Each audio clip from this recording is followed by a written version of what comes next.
Welcome to our channel. Today we how to verify your student status with Coursera, full guide step by step clearly.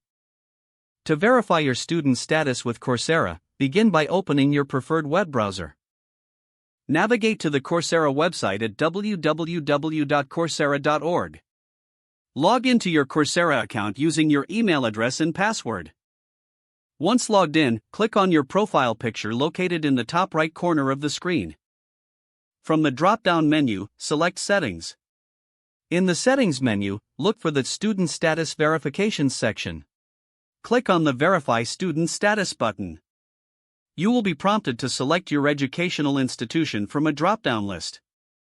If your institution is not listed, follow the on-screen instructions to provide the institution's details. After selecting your institution, you may need to upload proof of your student status.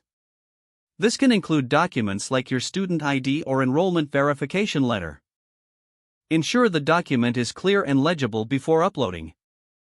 After uploading, click the Submit button to send your verification request.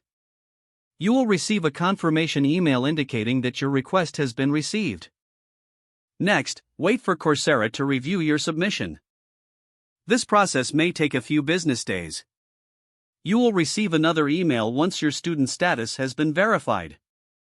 If further information is required, Coursera will contact you via email. Once verified, your student discounts and benefits will be activated on your account.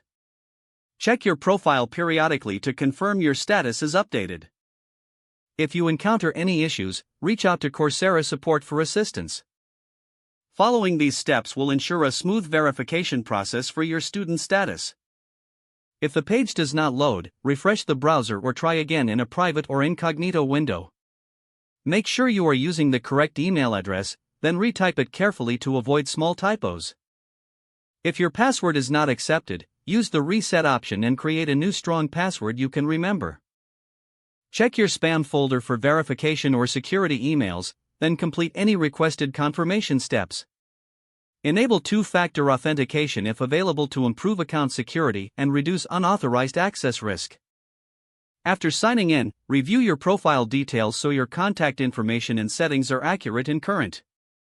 If you see an error message, note it down and try again after restarting your device and internet connection. Don't forget to like this video and subscribe to our channel for more step-by-step tech guides.